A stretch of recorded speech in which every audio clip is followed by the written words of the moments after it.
ఉన్నాయి కానీ పనిచేయవు. పౌలు గారిని చూస్తే అడలెత్తిపోయేవారు జనం కదా, కానీ పౌలు గారిని చూసి మళ్ళీ చేశారు తెలుసా అండి? ఉమ్మి వేశారు. పౌలు గారిని సౌలుగా ఉన్నప్పుడు చూసి అడలెత్తిపోయి తలుపులు వేసుకున్నాడు. తిరిగి మళ్ళీ భక్తుడైన తర్వాత పౌలు గారిని చూసి ఆయన ముఖం మీద ఉమ్మి వేశారు. కారణం ఏంటి? ఈ కారణం తెలుసుకోవాలి మనం.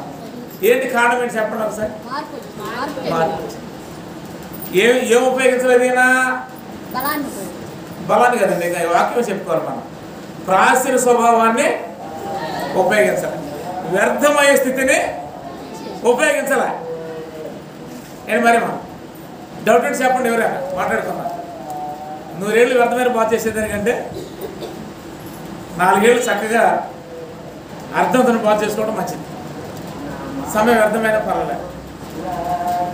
కనుక జ్ఞానుడు అంటే దొడ్డిన పోయేవాడు స్వతంత్రుడు, కుమారుడు అయి ఉంటాడు, దొడ్డికి అధికారి అయి ఉంటాడు, అధికారంగా వెళతాడు. కానీ అలా కాక పక్కకెళ్ళి ఎక్కి దూకిపోయేవాడు దొంగయు దోసుకునేవాడు అయి ఉంటాడు అని జ్ఞాపకం చేశాడు. కనుక నీకు ఇక్కడ ఘనత కాదు, అక్కడ ఘనత ఉండాలా.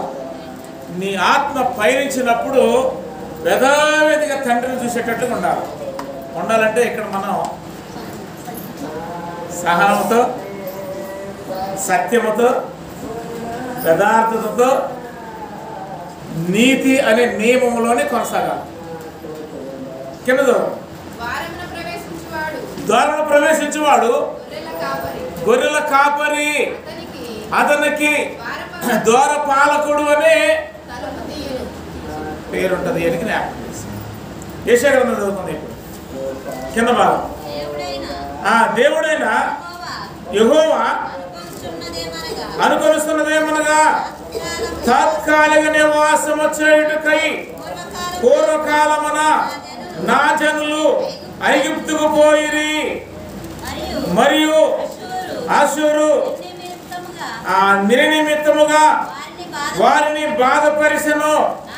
నా జనులు ఊరకే కొనుక్కోబడి ఉన్నారు. వారిని బాధపరుచువారు వారిని చూసి గర్జించుతున్నారు. ఇది యెహోవా వాక్కు అని జ్ఞాపకం చేశాడు. కనుక ఇక్కడ ఏం జ్ఞాపకం చేశాడు? ఊరికి వెళ్ళిపోయారు వాళ్ళు. కారణం ఏంటి అంటే తాత్కాలిక నివాసాల్లోనే కరువు వచ్చినప్పుడు పొట్టకూటి కోసం వాళ్ళు దేశం విడిచి మరో దేశం వెళ్ళారు. కనుక అక్కడ వాళ్ళు చేసేటువంటి ప్రతి గర్జనకి వీళ్ళు లోపడి వణికారు. వాళ్ళు గద్దించే ప్రతి గద్దెముకు వీళ్ళు లోపడ్డారు. కారణం ఏంటంటే ఇది తాత్కాలికమే. ఇశ్రాయేలు యొక్క ప్రయాణము తాత్కాలికమైనటువంటిది. ఇప్పుడు నీ ప్రయాణము, నా ప్రయాణం ఏమైనది? ఎక్కడికి వెళ్ళాలి మనం? ఐగుప్తే? లేకపోతే పాలుకేల ప్రపంచ దేశమా? దేశమా అండి? కానాన్ దేశం వెళ్దామా? కానాన్ దేశం వెళ్తే మనకి ఎవడు పెట్టడు, పువ్వా ఎవడు పెట్టలేదు. కనుక ఈ తాత్కాలిక బ్రతుకులకి వీళ్ళు ఇలా వెళ్ళిపోవడం ఏమైందంటే అనేక రకాల హింస పడ్డారండి. అనేక రకాల భయాందోళనకు గురయ్యారు. వాళ్ళు కొట్టారు, తిట్టారు, హింస పెట్టారు. వాళ్ళు భోజనానికి సరిగ్గా కడుపు భోజనం పెట్టలే. ఇటుకల పని చేయించుకొని కొంచెం కొంచెం కూలి ఇచ్చేవాళ్ళు. ఆ కొంచెంతో నా పిల్లలకు భోజనం పెట్టుకొని వాళ్ళు బ్రతికేవాళ్ళు. కనుక ఇది ఎలా ఉండగా క్రైస్తవులుగా మనం ఎలా ఉండి వాళ్ళమైనామంటే శాశ్వత రాజ్యాన్ని పొందుకునే వారమైనామని గ్రంథం మనకు బాగా జ్ఞాపకం చేస్తూ ఉంటుంది. అందుకని ఇంకొక వాక్యం చదువుకుందామండి. ఇక్కడ చూసినట్లయితే ఆదికాండంలో 46వ అధ్యాయంలోని 6వ వచనం భాగంలో చూసినప్పుడు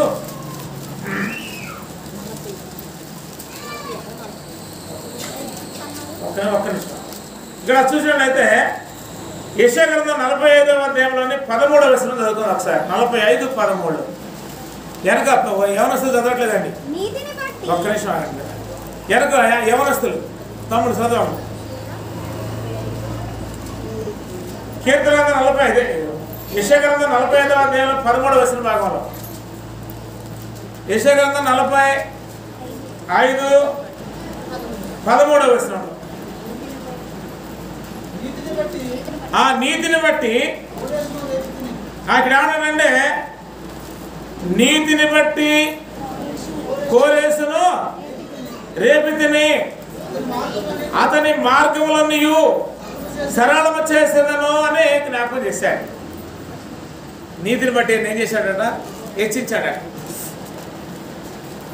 ఆయన మార్గాలన్నీ సరళం చేశాడు, బాగు చేశాడు. ఈ మార్గాల పయనిస్తే నీకు అభివృద్ధి చెందుతుంది, ఈ మార్గాలు పయనిస్తే నీకు ఆశీర్వాదం ఉంది, ఈ మార్గాలను పయనిస్తే సుఖంగా ఉంటావు అని ఇక్కడ ఈ భక్తుడిని జ్ఞాపకం చేస్తాడు దేవుడు. కనుక మనం దేవుని బిడ్డలుగా అటువంటి విలువలన్నీ కలిగి ఉండాలని ఆ గ్రంథం మనకు తెలియజేయగా, అదే అధ్యాయము 50వ అధ్యాయం 1వ వచనం భాగం చూసినట్లయితే 51లో ఇంకొకళ్ళు చదువున్నామా? అటే పోండి యవనస్తులు. 51వ వచనం యెహోవా ఇలాగ సెలవు చూసినట్టు చదవడం. అక్కస మీరు ఆగండి.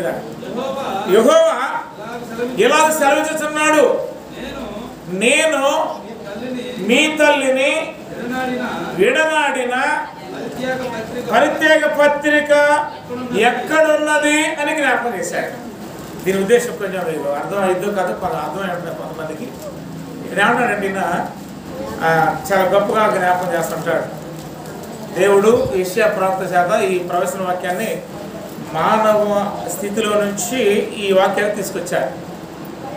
తల్లిదండ్రులు, పిల్లలు, ఈ కుటుంబంలో ఉన్నటువంటి వారికి ఉన్నటువంటి ఆ స్థితిగతులు ఏం జ్ఞాపకం చేస్తున్నాడంటే, మళ్ళీ చదువుతున్నాడు, ఆ యెహోవా ఎలాగ సెలవు చూస్తున్నాడు. దేవుడు చెబుతున్నాడు, నేను నీ తల్లిని విడనాడిన పరిత్యాగ పత్రిక ఎక్కడ ఉన్నది అని జ్ఞాపకం చేశాడు. పరిత్యాగం అంటే ఎడదాకిలు, భార్య భర్తలు ఎడదాకిలు తీసుకో. ఈ పరిత్యాగ పత్రం ఎక్కడ ఉంది? నేను నీ తల్లి గారిని ఎప్పుడు విడిచిపెట్టాను అంటాడు. ఉద్దేశం ఏంటి ఇక్కడ? ఈ పరిత్యాగ పత్రం ఏంటి? యెహోవా సెలవు ఇవ్వడం ఏంటి? కింద నా అప్పుల వారిలో ఎవరికి మిమ్మును అమ్మివేసిదని మీ దోషములను బట్టి మీరు అమ్మబడితిరి అని జ్ఞాపకం చేశారు. ఇక్కడ చూసినట్లయితే మన దోషాన్ని బట్టి మనం అమ్మబడ్డాం. తల్లిదండ్రులు బతికిలేక అమ్మబడలే, తల్లిదండ్రులు బతికిలేక మనల్ని ఎక్కడ అమ్మలే. మనము మన పాపాలు, మన దోషాలు మనల్ని ఆవరించినప్పుడు బ్రతకలేక ఒక ఆయన భూమి మీదకి వచ్చాడు, ఆయన దగ్గరికి వెళితే తప్పనిసరిగా పాపము పోతుంది అని తీర్మానం చేసుకోవడం జరిగింది మనం. కనుక ఈ తీర్మానం చేయబడినటువంటి ఈ ప్రజలు ఎవరు అంటే పరిశుద్ధులు అని జ్ఞాపకం చేశాడు. ఈ పరిశుద్ధుల్ని ఎవరు కొన్నారు అని చూస్తే పరలోకపు తండ్రి తన కుమారుడు యొక్క ప్రాణాన్ని పెట్టి కొన్నాడు కదా. కనుక మనం ఎలా ఉండాలంటే ప్రాచీన సిద్ధాంతాలకి అవకాశం ఇయ్యనేకూడదు. నేను మీకు పండుగల గురించి చెప్పాలని మనసు లేదు, ఎందుకంటే మీకు తెలుసు కాబట్టి. అసలు గ్రంథంలో పండుగలు ఎన్ని ఉన్నాయో, అసలు చట్టాలు ఏంటో మీకు చాలా చెప్పాను. కనుక ఏమైనా చెప్పడానికి నాకు మనసు లేదు. కాబట్టి ఈ ప్రాచీన సిద్ధాంతాలు అనేటువంటి ఏమిటి అని చూస్తే దేవునికి విరుద్ధమైనటువంటి కార్యక్రమాలు క్రైస్తవ యుగంలో క్రైస్తవులు చేయకూడదు. విరుద్ధం ఏమిటి అంటే ప్రత్యేక నియమాలు, ప్రత్యేక నిబంధనలు, ప్రత్యేక పండుగలు, ప్రత్యేక కార్యక్రమాలు ఏమీ లేవు, అన్నీ కొట్టివేశాడు. ఒక యేసుప్రభు యొక్క జన్మదిన వేడుక చేసుకోవాలంటే మనం ఎవరు చేయడానికి ముందు వాళ్ళు చేసేవాళ్ళు కదా. ఎవరు చేసేవాళ్ళు? యోధా దేశంలో చేయాలి కదా. చేశారా? చేయలే, లేదు, ఛాన్స్ లేదు. గ్రంథంలో రాసిన రసీదులు తప్పనుకుంటే ఇది గ్రంథమే కాదు, అవునా కదండి.